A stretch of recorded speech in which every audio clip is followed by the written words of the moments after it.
Le concept de karma, issu des traditions orientales, doit être compris à la lumière de la conception occidentale de l'intelligence. Tant que l'être humain n'a pas accédé à son intelligence individualisée, il est condamné à répéter les mêmes erreurs, avec quelques ajustements dus à l'expérience. Son intelligence ne devient pas un outil lui permettant de comprendre pleinement son action, mais plutôt une reproduction de ce qui a déjà été permis historiquement. L'homme porte en lui le sceau du passé. Et sa personnalité est définie par cette répétition historique. Pour évoluer, il doit dépasser l'intelligence karmique, qui est liée à son passé et à ses expériences passées.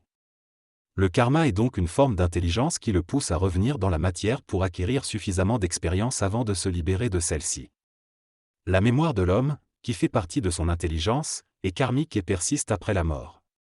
Elle est utilisée par son esprit lorsqu'il revient sur le plan matériel. Tant que l'homme n'a pas cessé d'utiliser cette intelligence karmique, il ne peut évoluer. Il faut donc qu'il rêve pour réaliser et ne pas oublier cette connexion entre son intelligence et le passé de l'humanité. L'intelligence de l'homme est karmique, c'est-à-dire qu'elle est conditionnée par la mémoire et l'action passée. Cependant, il ne peut pas être libre tant qu'il n'a pas compris cela. Si l'homme découvrait soudainement une intelligence libre, il serait confus et perdrait probablement son esprit, à moins qu'il soit capable de la vivre parfaitement. Le karma équivaut à l'ignorance et empêche l'existence d'une volonté libre. Le karma est l'utilisation de l'énergie de la mémoire pour créer sur Terre un reflet des plans invisibles de l'âme. L'homme doit d'abord comprendre l'intelligence karmique avant de connaître l'intelligence pure et libre. Les corps subtils de l'homme sont le support de l'intelligence karmique, mais une fois qu'il a construit ces corps subtils supérieurs, il peut utiliser l'intelligence libre sans danger. L'intelligence libre utilise les réserves d'énergie du mental supérieur, tandis que l'intelligence karmique utilise celle du corps astral, ce qui explique pourquoi l'homme ne peut pas utiliser son intelligence sans émotion. L'intelligence libre est solaire, car elle n'est pas soumise aux influences astrales et peut les contrer. Le karma est si puissant que l'intelligence karmique est impuissante devant la mort. L'auteur affirme que l'homme est incapable de comprendre la mort, ce qui l'épuise en énergie. À la fin de sa vie, le cordon reliant le corps astral au plexus solaire s'amincit, le privant progressivement de ses réserves d'énergie. Il s'endort alors ou s'élève vers un plan où il devient mémoire, car il a perdu son sens de la personnalité en manquant d'indépendance d'esprit. L'indépendance d'esprit permet à l'homme d'explorer la mémoire de l'humanité et de comprendre son existence sur Terre. L'intelligence karmique y est inférieure à l'intelligence de l'esprit libre, perd son pouvoir lorsque l'ego commence à réaliser qu'il n'y a plus à la vie que ce qu'il voit ou comprend. Un choc, qu'il soit vécu ou verbal, peut ouvrir le mental supérieur de l'homme et bouleverser l'intelligence karmique. L'intelligence karmique détruit la communication entre l'homme et les sphères supérieures et le maintient prisonnier de la matérialité. Lorsque l'intelligence karmique perd son pouvoir sur l'ego, l'intelligence libre émerge sous forme d'intuition ou de clairvoyance.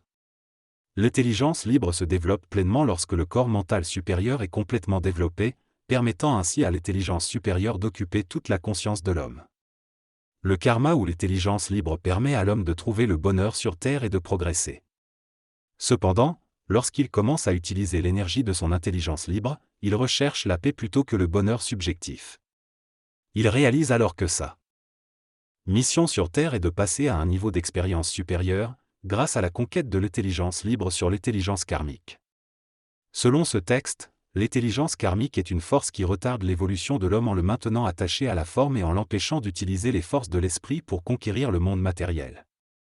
Elle renforce l'illusion que l'homme ne peut agir seul dans la vie et le fait croire qu'il est dominé par des forces supérieures.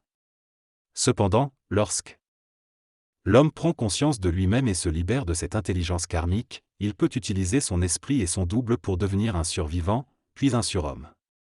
Cependant, tant que le pouvoir de l'intelligence karmique n'est pas neutralisé, l'homme reste impuissant.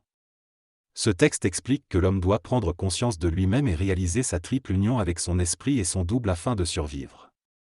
Lorsqu'il se sent réellement, il peut vivre au-delà de la conscience subjective et utiliser le pouvoir créatif et exécutif de son esprit et de son double. L'intelligence karmique, qui ne permet qu'une conscience limitée, doit être transcendée pour permettre cette réalisation. L'homme tricéphale est composé de l'esprit, du double et du cerveau physique, et il doit trouver l'équilibre entre ces trois pouvoirs. Lorsque l'ego est libéré de l'intelligence karmique, l'homme peut se connecter à son double et à son esprit pour préserver sa survie matérielle. L'auteur affirme que l'homme doit se libérer de sa mémoire et des conséquences de cette mémoire pour évoluer vers une nouvelle forme de vie. Les forces créatives et destructrices de l'humanité s'affrontent, et l'homme doit choisir son camp pour survivre.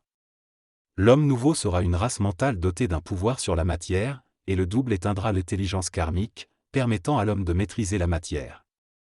Si l'homme n'utilise pas la clé d'évolution qui lui est offerte, il reste dans l'éther astral après sa mort, où seule la mémoire subsiste. Cependant, si la mémoire n'est pas annihilée au profit de l'évolution, l'individu reste dans un état de conscience limité. L'homme doit se réconcilier avec la vie en adoptant les lois de l'intelligence libre plutôt que celles de l'intelligence karmique. Pour cela, il doit se réaliser à travers une mutation psychique qui lui permettra de se connaître sur tous les plans de sa réalité objective. S'il ne parvient pas à contrôler les événements et à maîtriser sa souffrance liée à l'ego, son intelligence inférieure sera dominée par des forces astrales qui affecteront la qualité de sa vie. L'intelligence karmique doit être dépassée pour que l'homme puisse vivre selon le pouvoir de son esprit sur le double.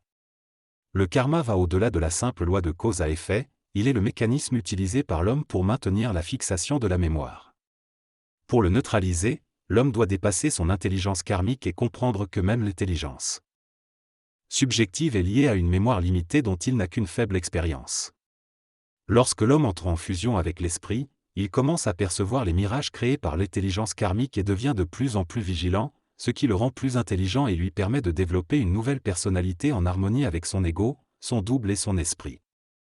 Il ose aller jusqu'au fond de notre intelligence, repoussant les limites et nous poussant à explorer de nouvelles idées et concepts.